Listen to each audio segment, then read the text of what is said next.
Good evening, everyone, and welcome to Climate in the City, a series of conversations with Chicago activists about some of the ways they're helping our city think about and respond to global climate crisis.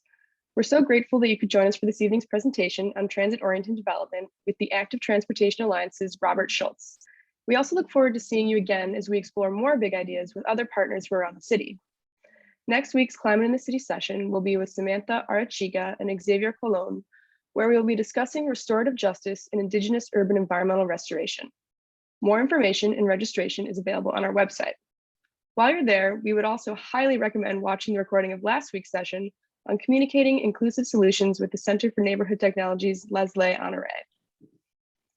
In addition to Climate in the City, we're excited that PGE faculty are again collaborating with Chicago Studies to offer the Calumet Quarter, an immersive three-course exploration of the history, ecology, culture, and policy concerns of that a unique and historic region. In addition to 3 amazing classes, participants will spend their Fridays meeting with community leaders, exploring its wilderness and deindustrialized zones, and doing fieldwork under the guidance of 3 amazing instructors. Applications are currently open on our website and close next week on February 15th. It is now my pleasure to introduce tonight's speaker, Robert Schultz. Robert received his law degree from one of the country's historically Black law schools, North Carolina Central University, and holds a Bachelor of Science in Political Science from Alma College in Alma, Michigan. After childhood visits from West Michigan, Robert moved to Chicago in 1990, intent to continue the human rights advocacy started in Michigan, Minnesota, and North Carolina. Ever since, Robert has championed human rights and connected the LGBTQ community to broader issues including racial justice, immigration rights, disability rights, criminal justice, human services, and transportation. Robert has been a campaign leader in a multitude of successful efforts, including the effort to repeal the Illinois death penalty, the Illinois Unites for Marriage Equality campaign, and the People of Color campaign for equity funding practices by AIDS funders. Robert also led the community advisory board for the Ruth M. Rothstein Core Center for the Treatment of HIV, served on the Chicago Black, Lesbian, and Gay Steering Committee, and serves on the Howard Brown Health Center's board of directors. Robert is also a founding editor of Black Lines magazine and has contributed to other Windy City media publications, including En La Vida. Robert is currently the campaign organizer at Active Transportation Alliance. While at Active Transportation Alliance, he has played an active role in securing federal, state, and local governmental support for walking, biking, and public transportation projects in Chicagoland, including the recent historic bipartisan infrastructure legislation. His current project is leading the multimodal advocacy efforts of the Transit Equity Network, which addresses regional transportation justice issues. Welcome, Robert. We're so excited to have you tonight. Thank you, Tess. Glad to be here, and thank you, Chris, for the invitation to share a few moments. I want to say good evening. My name is W. Robert Schultz III, and as Tess said, I'm a campaign organizer at the Active Transportation Alliance. Active Transportation Alliance refers to itself for branding as Active Trans. I'm happy to be here tonight with University of Chicago students. I'm a civil rights diaper baby, engaging in transportation justice and fighting to address climate change. I wish we could be under the same roof. But, Charles Darwin's message was adapt or perish. So I'm adapting to this ongoing pandemic by joining you over this video platform from my home office in Northwest Chicago, the Belmont-Cragen neighborhood. My video background is the Chicago's legendary Green Hornet, PCC streetcar that once was part of the world's largest surface rail system of its time. That system is gone, and some of its rolling stock still survives doing its purpose on the streets of San Francisco. However, some of the remaining rolling stock are in museums. Perhaps tonight you will gain insight why I have this as my video background and why it is consistent with my journey from being a civil rights diaper baby to working on transportation justice as an advocate. Tonight, I hope you learn about active trans and why they exist. Also, I want to explore the intersectionality of transportation justice and climate change and sort of reframe the conversation around um, what I like to call resilience, which is a combination of racial equity and sustainability. Lastly, I want to try to answer the question of how you can be an agent of change because I believe in what Joe Hill said, don't mourn, organize. I'm Southern born and Midwest raised, and there's three things that stand out from my childhood that impact me to this day. I've seen the long journey that this country has had from the days of American apartheid, also known as Jim Crow. Um, Also, a very strong impact, and the reason why I'm here in Chicago, my favorite aunt lived in Chicago's Inglewood neighborhood. And when we started to visit this neighborhood, it was in the early 1960s, and I've been able to observe the changes that have happened since. Also, very impactful was a youthful family extended stay in the 1960s in metropolitan New York City, which established for me the importance of public transportation and the ease of mobility it brings. One of my other earliest memories was being attracted to the amusement park carousel that wasn't far from the neighborhood we lived in Louisville, Kentucky. There was one problem, however. Blacks weren't allowed entry until 1964, and soon afterwards the park ceased operation. A more enduring memory it was the prominent place that framed copies of newspapers announcing the Supreme Court's ruling ending segregation in the case of Brown v. Board hung in prominent places in our house everywhere we moved. Society has come a long way since then, but this journey is incomplete. But we'll examine a little bit more of that later.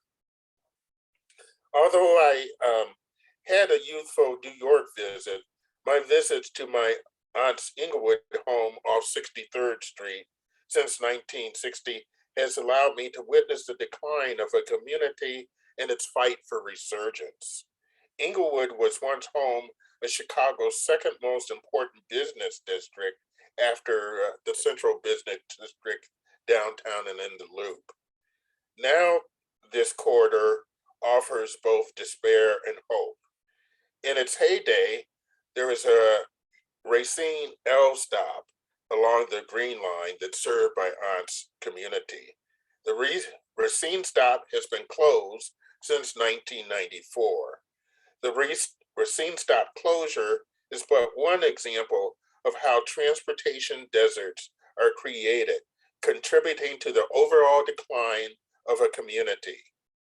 When one maps Inglewood using practically any demographic, you find that it's part of a transportation desert, it's part of a health desert, it's part of a food desert, it's one of the areas that was impacted by COVID, and it's also investment desert.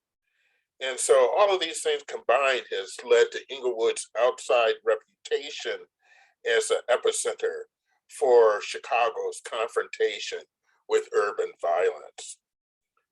I won't elaborate on the rest of my biography. Suffice it to say, I've been fortunate and humbled to have the opportunity to work over the years on civil rights and human rights, on immigration, disability, criminal justice, and LGBT issues. Now, I'd like to speak a little bit about active trans, and I'm going to get some help from your university colleagues with they can start sharing the slide.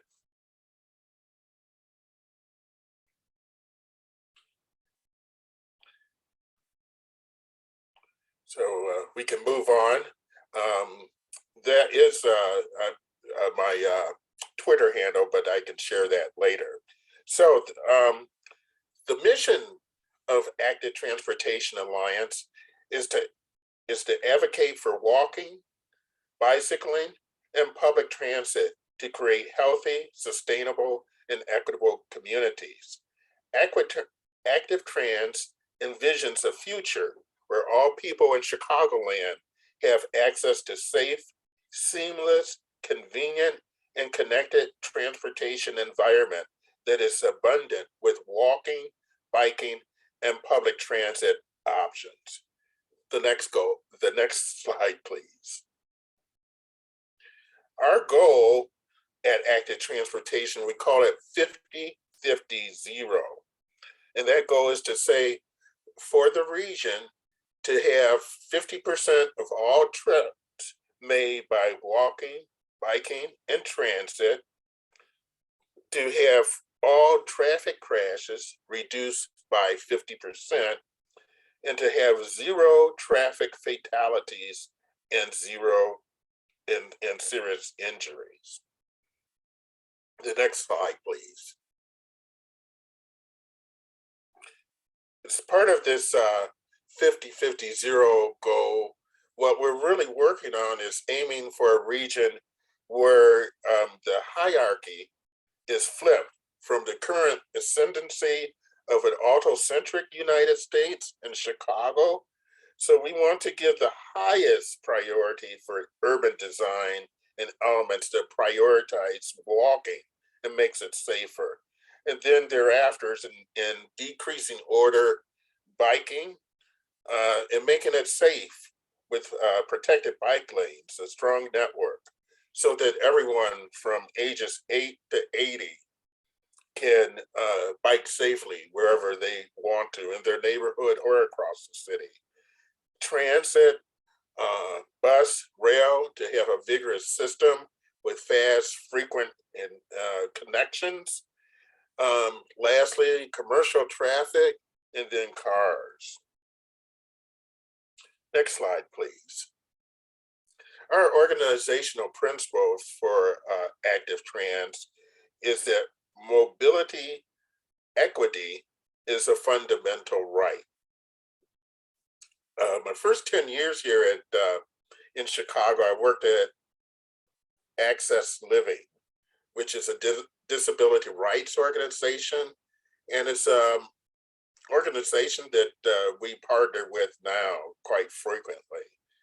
And people, think of mobility as maybe walking and biking, but there's people with mobility impairments, and we want to make sure that accessibility is open for them. In fact, when I moved to Chicago, our bus system was inaccessible, and there was an ongoing battle to have universal lifts. And one of the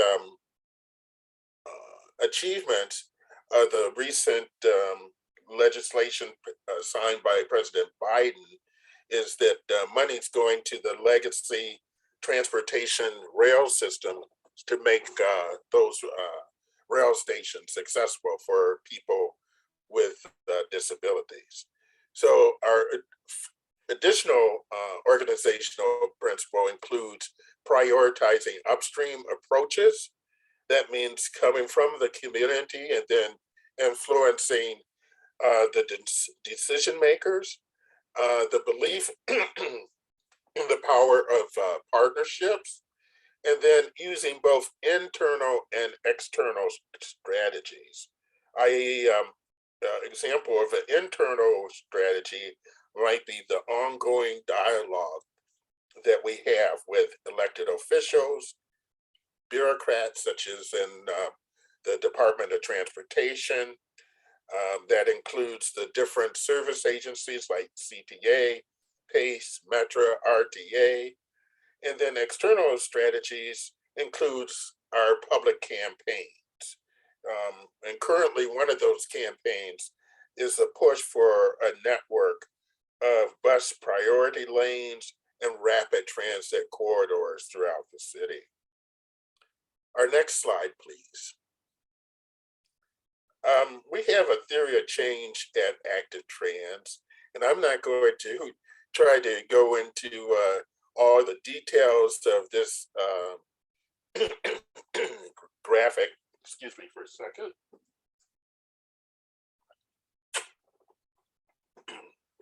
But what it attempts to lay out is at the bottom, you'll see our values that I referred to: equity, diversity, inclusion. You see some of the inputs that help us do the work: research, advocates, influence the political environment, working with communities so that they own what's going on, trying to create some outcomes, having a vision of what success looks like. And our big long-term outcome is decreasing automobile dependency. I could go into a whole long sequence of slides showing how the transportation sector is a major contributor to the climate issues that we're all worried about. But there's plenty of literature out there, and I wanted to focus on how we can move forward. And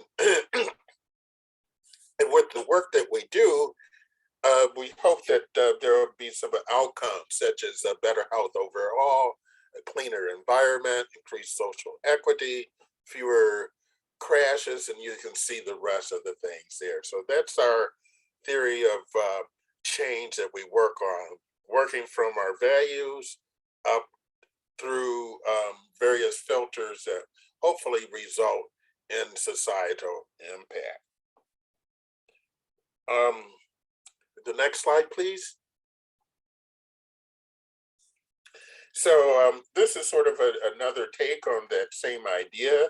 So at the base of what we do is planning, and that might be talking to a community that says, let's build a bike lane, or earlier today, there was a community that we worked with several years ago that wanted a bus route that had been cut back, and it was integral to the shopping that people did in Chicago's Chinatown community and some other communities. And people work together, and we work with those communities.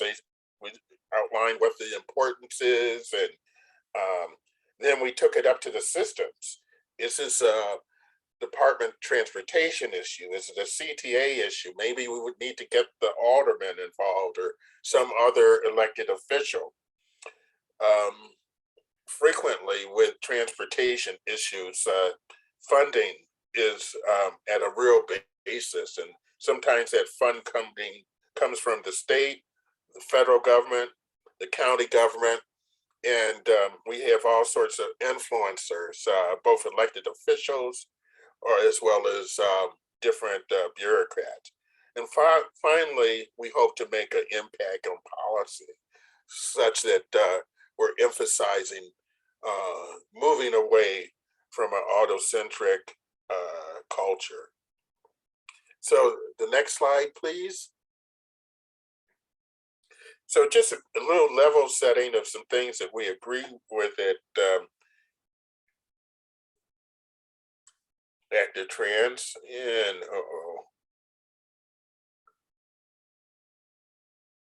bear with me for a second here. I'm gonna have to lower this.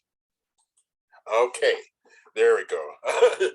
I'm reading off a tablet, and my screen's not cooperating with me with this slide. But it's important to share this slide here, so I'll take a moment. These are some of the things that we agree with at Active Trans, and it sort of provides a further basis for the work that we do and the perspectives that we take.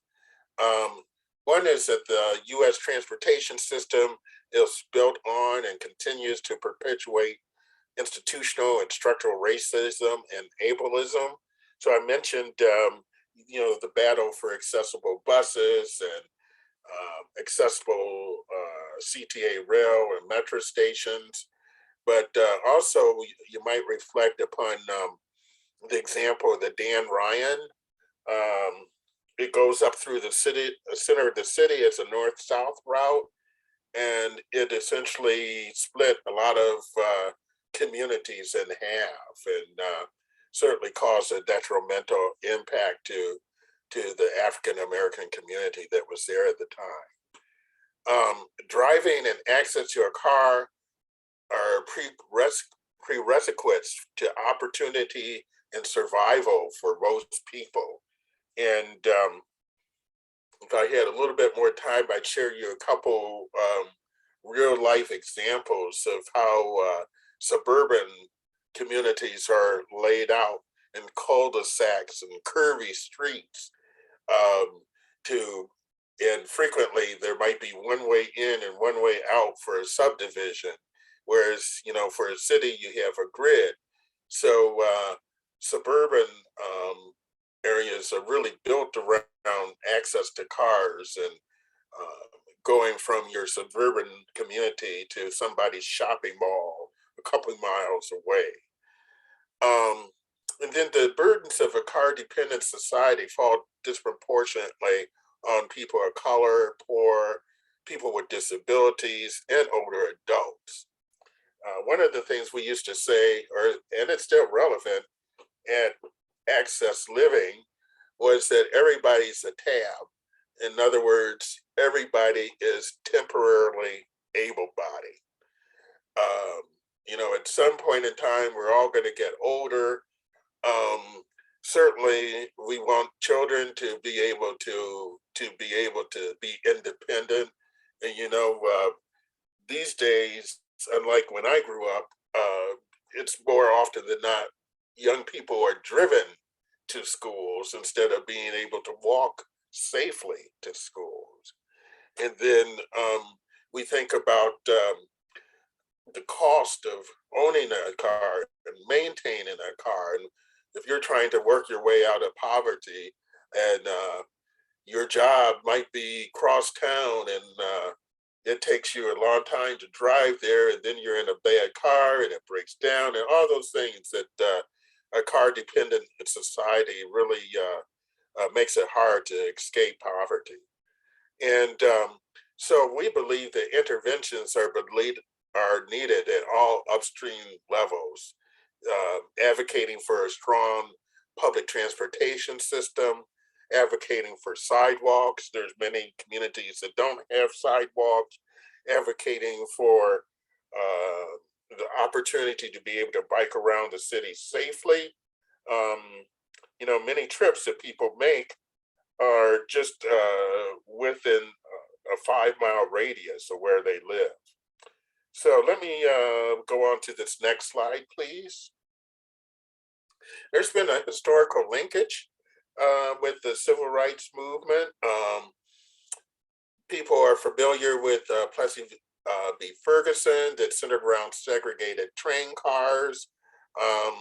People are familiar with Rosa Parks and the Montgomery bus boycotts. This last Friday, February the 4th, was the anniversary of her birth. But if you delve deeper into the civil rights movement, you find out that that was one of many activities to protest the segregation of public transportation. Mentioned the freedom rides, and then very important was the independent living movement that grew out of California for people with disabilities to have full integration into society. So there's been a linkage going back many decades between transportation and civil rights. The next slide, please. A few years ago, I got a book. You see the cover of it there is called The Color of Law. And it's really good for looking at the history of federal land use policy and how that relates to the creation of suburbs and redlining and the creation of quote unquote ghettos uh, and really showing how we move from a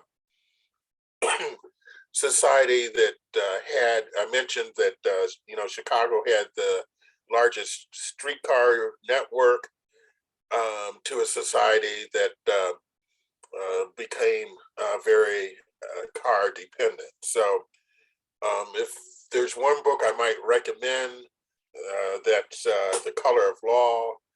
And one phenomena it doesn't address is there's sort of a reversal going on now.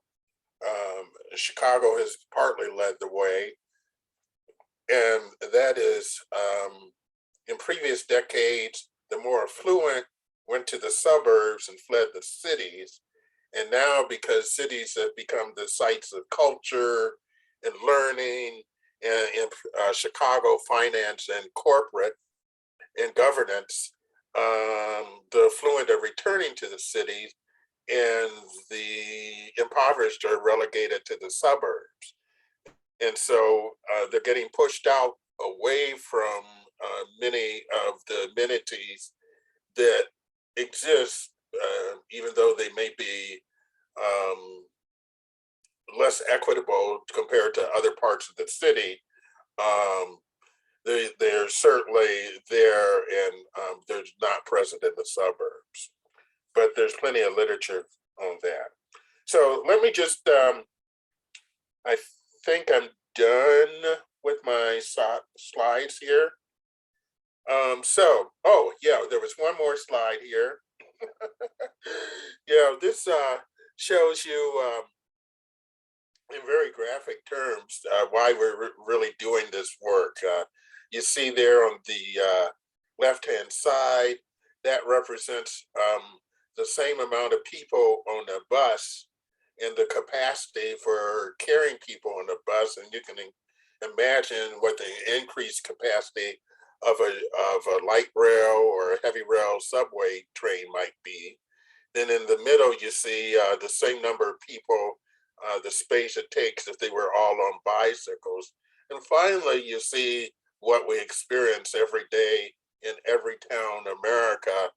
If every one of those people is in a 3-ton vehicle that's only 3/4 full, and you think about it, it needs a space to be parked in overnight. You get in your car, you're driving, you're taking up some space, then you drive to a place where a space is open, and you have that expectation that the space that you left is still free, so that if you need to run back there, you can go there. So, in other words, not only is the car taking up the space where it parked, but there's an expectation in the car centric society that the space you left is going to be there when you return. So now I think I'm done with my slides. So, in retrospect, government has been involved in transportation policy.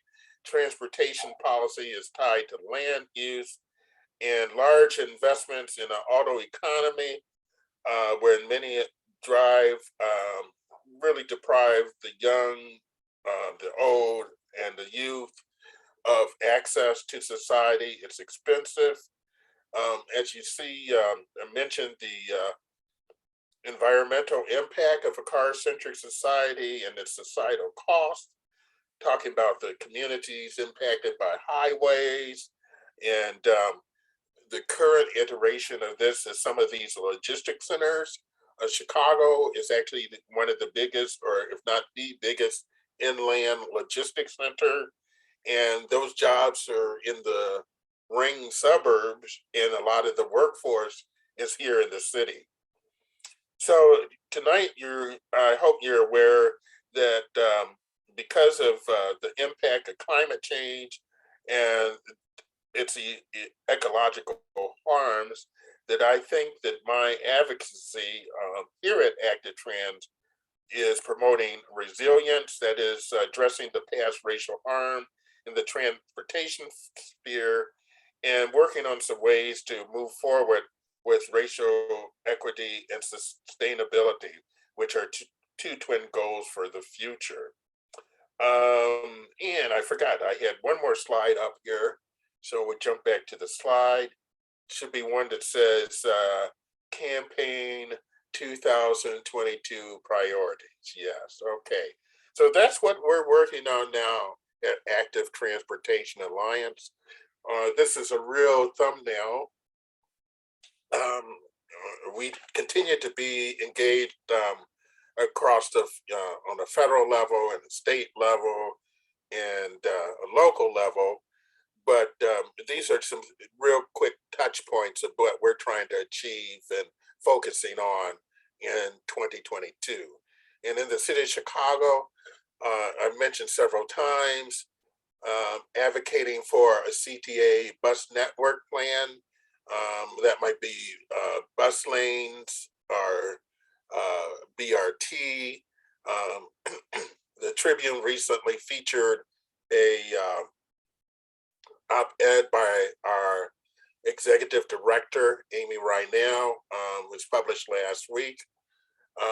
We're working on establishing a transit ambassadors program to remove police enforcement from transit, and we're working on free fares for youth.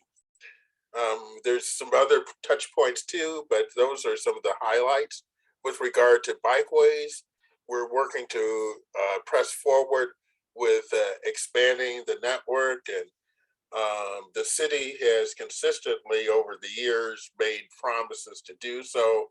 And sort of on your right hand corner is a probably unreadable for you, but a graph trying to show what has been promised in the past and where we are now. And then lastly, on the pedestrian level, we're always fighting to put pedestrians first. There's a program called Vision Zero. We're working to remove some enforcement elements from that program. And so that sort of summarizes our top activities for 2022. So I just wanted to summarize a couple ways that you can get involved, and then I can take some questions. There might be some in the chat that I've totally missed. So first of all, and we can done with a thank you for having me, but we didn't kill that slide. Thank you so much. One thing you can always do is join Active Transportation Alliance. There's activities that we do throughout the year that's open to the public without being a member. And probably the most prominent and the most fun one is Bike the Drive, where we shut down DuSable Lakeshore Drive for several hours and make it open totally to bicycles. It's a very fun event, and we are planning to do it. We did it over Labor Day this past year after a 1 or 2 year absence. There's some other bike activities that we sponsor. We also have a lot of action alerts that pop up from time to time. So if you go to our website, you'll see them. And you participate in one, you'll get other ones. You can follow Active Trans on Twitter. We're on Facebook. We're on LinkedIn. We're on Instagram. And we also have a YouTube channel that has some of our past presentations and activities. This last Friday, on the anniversary of Rosa Parks' birthday, I took part in a press conference where we announced the formation of a transit riders union. Most of the major cities, but Chicago, already have transit riders union, and these are groups that are transit riders organized to represent their interests. And we welcome that development. It's not infringing upon our turf, because we try to address the multi-modality of transportation. So it would be great to have a group just really focusing on the issues as transit riders. So if you're a texter, text transit for all to 773-261-8899. And I apologize, I was going to try to drop that in the chat, but I didn't. So I'll do that one more time. Text transit for all caps, and 4 as a number to 773-261-8899. We just announced that this is forming. It's a project of Chicago Jobs with Justice, which is a labor coalition we work with. On a statewide basis, there's a group called Ride Illinois. They advocate for bike issues on a statewide basis. Also, there's informal groups like Critical Mass. They do rides during the warmer months, though occasionally I think there's even one winter Critical Mass for the real hardy bike riders. There's a group called Equiticity we work with that advocates for better multimodal transportation on the South Side and in communities of color. Certainly, you can let your alders know that you want a stronger system of walking and biking and public transportation. And there's all sorts of bike clubs and walking clubs that are out there. And as you patronize businesses, let them know that you didn't drive there, that you took the CTA or you walked there or you biked there. And then get involved with groups in your campus and in the community. There's one group called the Coalition for Modern Metro Electric, and one of the things they've been fighting for and had some success is for more frequent service on the Metro Electric line that runs east of your campus. So hopefully there's some time for some questions now. Maybe Tess can read them, because I think the people that might view this later won't have benefit of the chat, right? Is that correct, Tess? Definitely, yeah. So we are opening up the Q&A. Feel free to either turn on your video and sound, or just your sound, or add it in the chat and I can be your voice. But while we wait for that, I should say, I actually have a question myself. So last week for our first session, we talked a lot about the value of community input in a lot of these projects that you're talking about. And I was just wondering, in what ways does Active Trans engage the community in a more reciprocal, mutually beneficial way? Yes, well, I mentioned the bus Route 31, where we worked with the Coalition for Better Chinese American Community that's in Chinatown.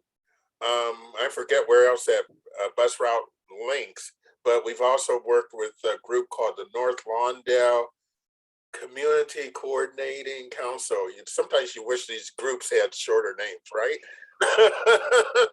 And then in my neighborhood of Belmont Cragen, we've worked with a group that used to be called the Northwest Side Housing Center, but just recently changed their name to Northwest Center. And each of these groups are very different. Northwest Center is funded. The group in Lawndale is longtime residents that just have come together. So each group is very different about the capacity and the way that they're able to engage. Both Northwest Center and the Coalition for a Better Chinese American Community are staffed. So, it really varies, but it's very important to make those community partnerships. And being the chair of the advocacy committee for the Transit Equity Network, that's one of the ways that we're able to work with 40 different community groups and coalitions from around Chicagoland. Amazing. Our next question is from James. It says, I see not a priority for now, but thoughts on the urban freeway removal in general and in Chicago, for example, the Dan Ryan. Yeah, that would be wonderful.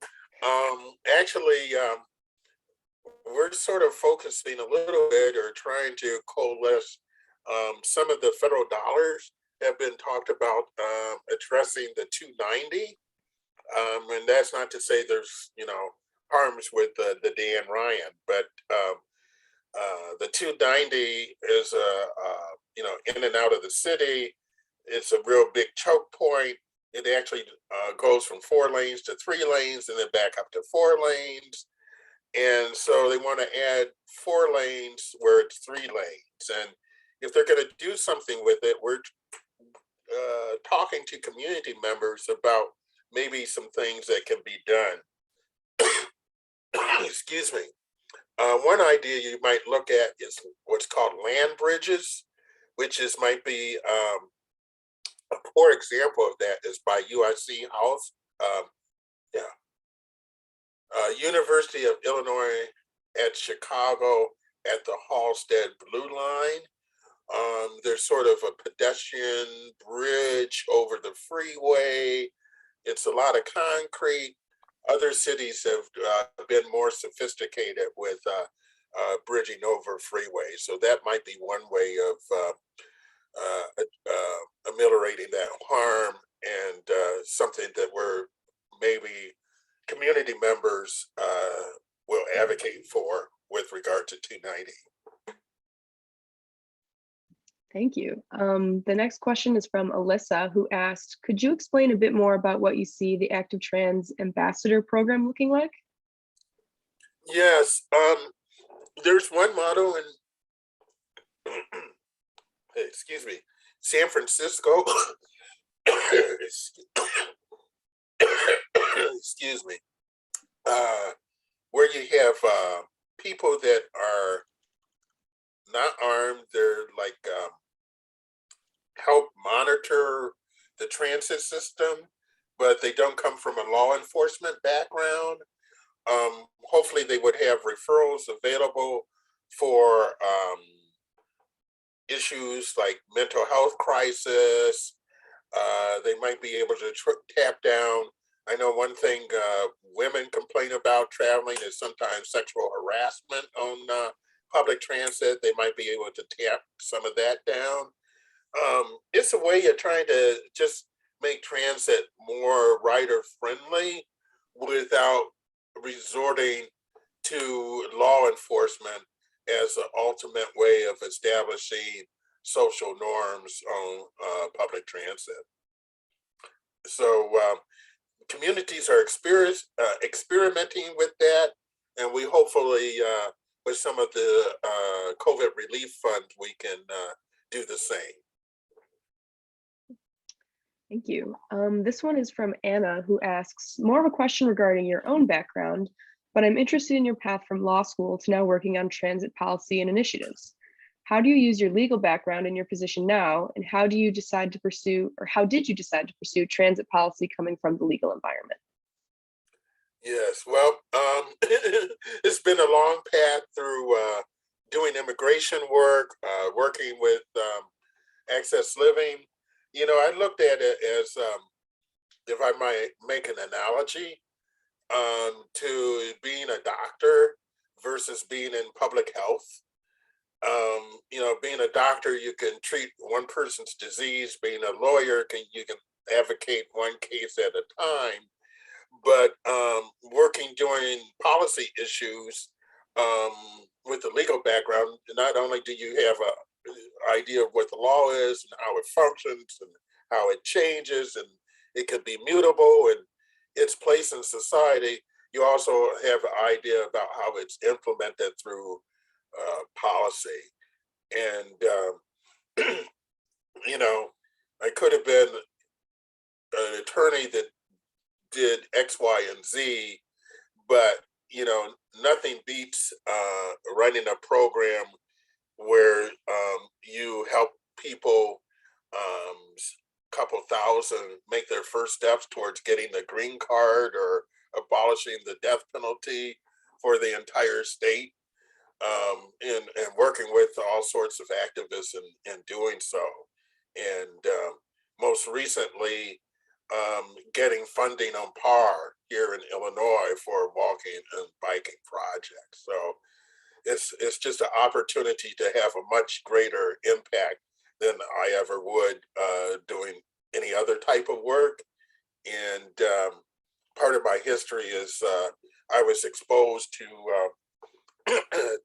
nonviolent philosophy and an activist named George Willoughby, and he encouraged me to look at things beyond just the mere practice of law, and I'm glad he encouraged me to do so. That's incredible. Chris also has a question in the chat here that says, similar question to Anna's, but interested in the ways in which your background advocating for a range of different issues continues to influence your work on transit. You alluded to the intersectionality of transit issues. I'd love to hear some more examples of that, perhaps ways in which your deep experience informs your work for active trans. Probably the number one issue thing that I've learned is when you're advocating, try to stay on message.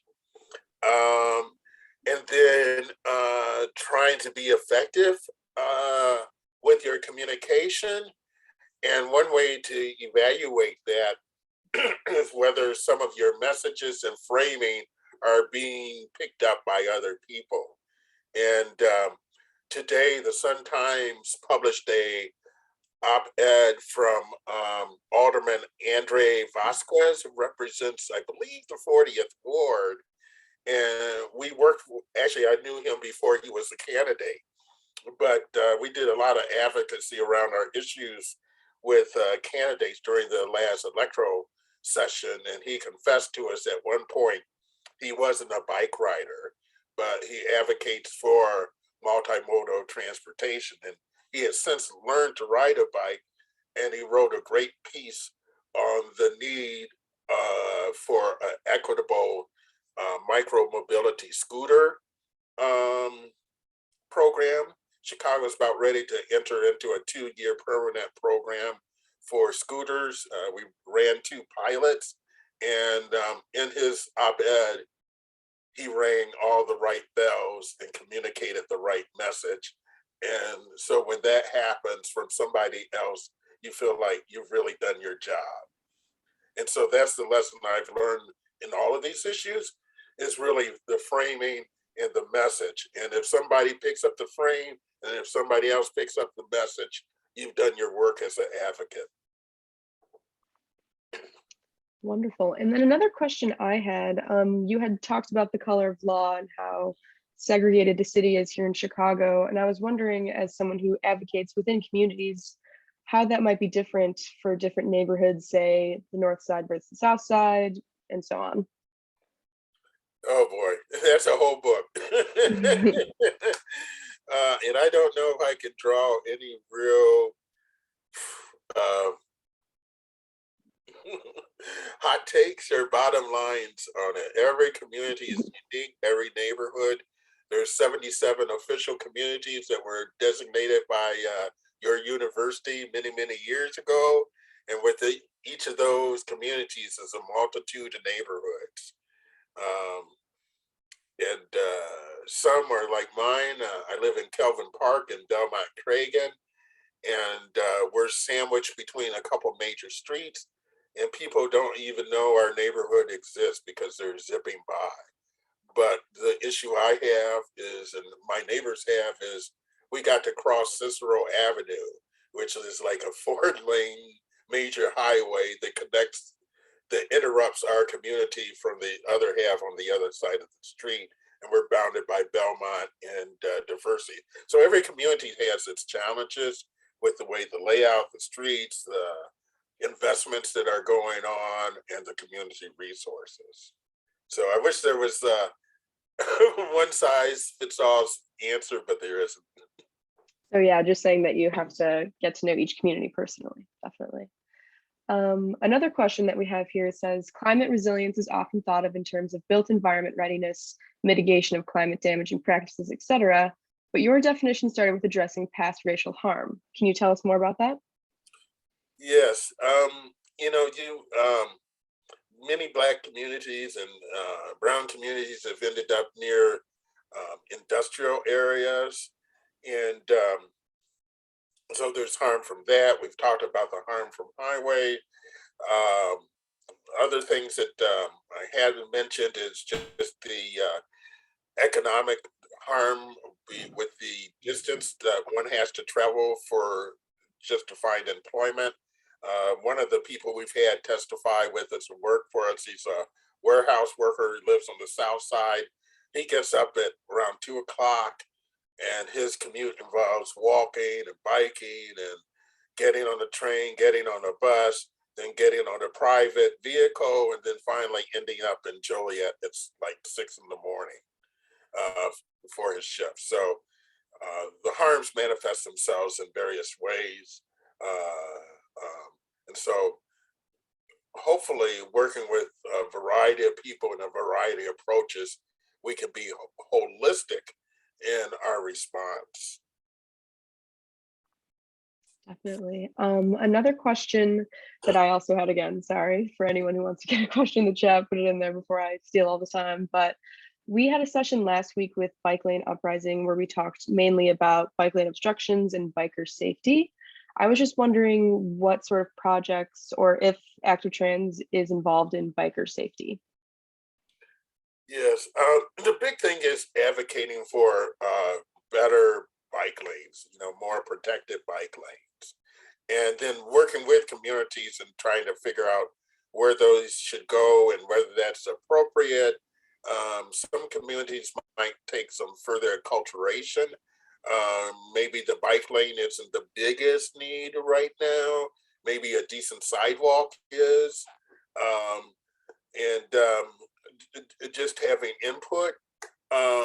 There's a whole litany of things that might be able to be done to be changed, other than just more protected bike lanes, like things called the Idaho Stop.